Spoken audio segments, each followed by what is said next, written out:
Halo teman-teman semua, kembali lagi bersama developer awam di sini.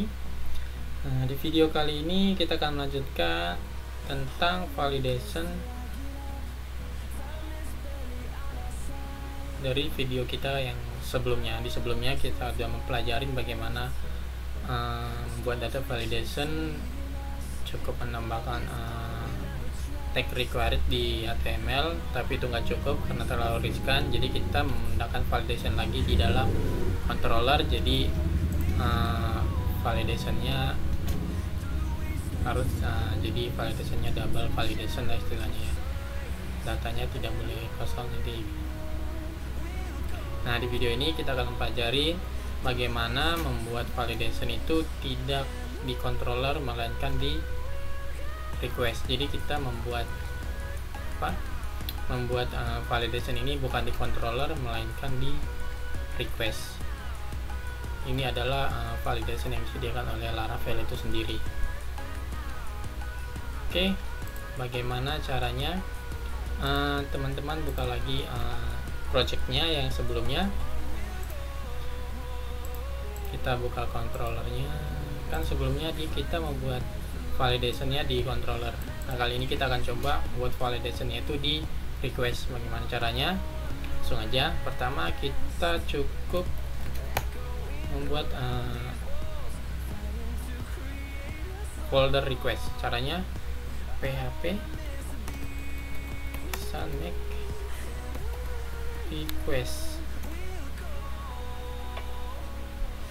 request. Kita membuat request itu front end store siswa. Oke, enter. Oke, sini kita coba buka request nih, request front end store request. Nah, kita akan membuat requestnya di sini. Jadi requestnya ini kita pindahkan di sini. Gimana caranya? Kalau kita buka di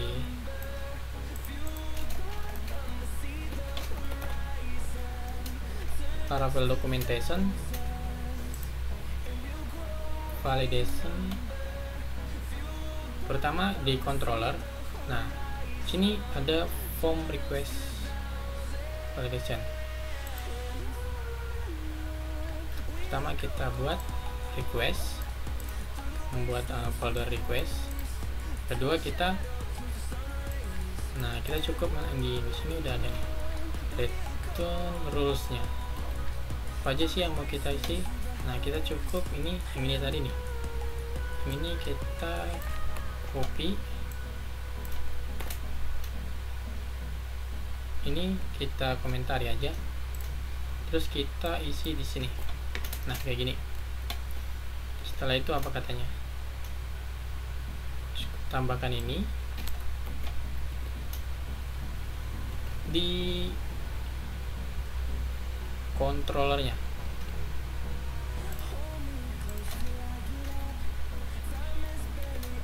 Terus setelah itu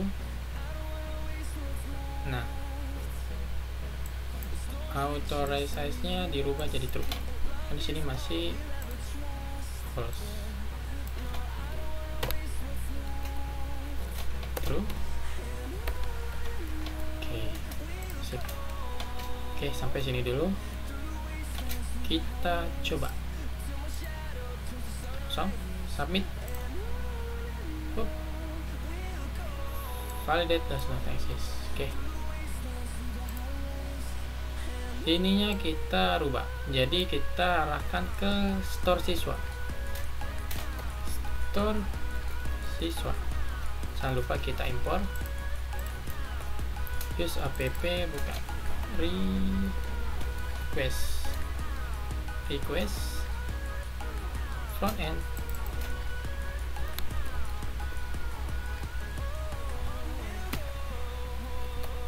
store siswa. Oke, kita refresh.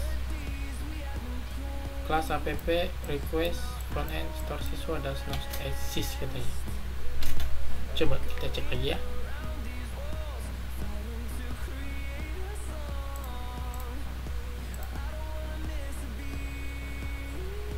app, oh http nya enggak, pp http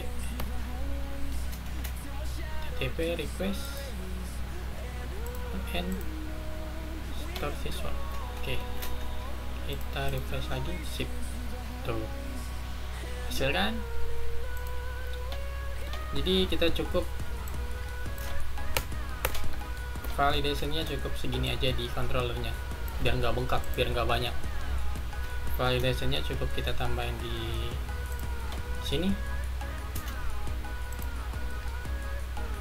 di store siswa requestnya. Nah, kita tambahin apa aja, filter apa aja yang mau kita isi, kemudian ini kita true. Kalau oke, untuk sama ini pesan errornya juga bisa kita rubah melalui, kan sebelumnya kita merubah pesan errornya itu melalui resource language validation nih, dari sini. Kalau di sini di request bisa kita rubah lagi, bisa kita custom lagi. Caranya gimana gitu? Apa katanya di sini? Customizes the error message. Nah, kita cukup ini pastekan ke sini, terus kita buat nih sini name, ini kita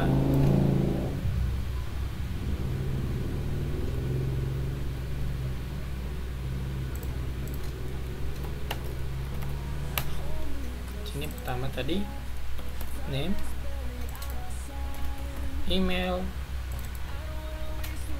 address, kecamatan, kota, provinsi, kode pos. Nah, sini pesan errornya kita custom. Contohnya, nama harus isi, sebelumnya errornya kan nama tidak boleh kosong karena kita customnya di sini, lihat sini. Kalau di request bisa kata custom lagi. Nama harus diisi dengan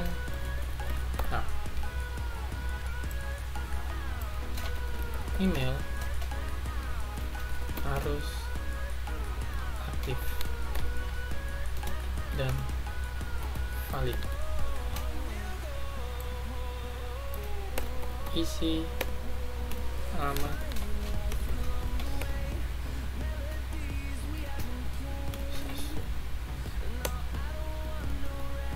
sesuai dengan alamat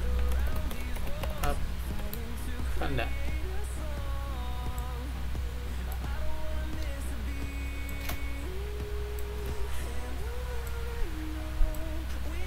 Oke, ini alamat lengkap, kecamatan, kota, provinsi, kode pos. Oke, kan sebelumnya errornya nama harus di sini. Oke, sebelumnya errornya seperti ini. Sekarang karena kita udah custom errornya di lewat request, ntar errornya berubah. Tup. Nama harus diisi dengan lengkap. Yep. Email harus aktif dan valid. Yep. Isi sesuai dengan alamat lengkap Anda. Nah, oke. Jadi kalau membuat fakta validation, saya saranin menggunakan cara dengan request ini. Jadi di controller itu ada data scriptnya itu nggak banyak. Jadi mau berapa banyak pun nanti data validation yang kita mau buat, sininya nggak terlalu, di controller itu tidak terlalu bengkak. Cukup di requestnya aja yang ini kita pergunakan, kita manfaatkan data validation yang disediakan oleh Laravel itu sendiri. Oke.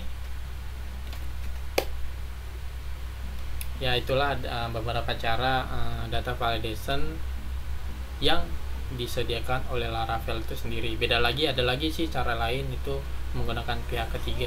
Apa itu pihak ketiga? Banyak. Teman-teman bisa juga menggunakan JavaScript, menggunakan modul dari JavaScript. Tapi kalau kita menggunakan JavaScript itu kan bukan paket yang disediakan oleh Laravel, itu menggunakan pihak ketiga lah istilahnya. Kalau validation ini sendiri yang dari controller, dari request, itu kan yang disediakan oleh validation yang disediakan oleh framework Laravel itu. Oke, sampai di sini dulu video kita kali ini mengenai data validation, terus cara menampilkan pesan errornya. Oke, mudah-mudahan tutorial ini bermanfaat. Sampai jumpa di video selanjutnya. Jangan lupa subscribe, like dan komen channel ini dan lebih berkembang lagi. Oke guys, sampai jumpa di video selanjutnya. Salam Devil.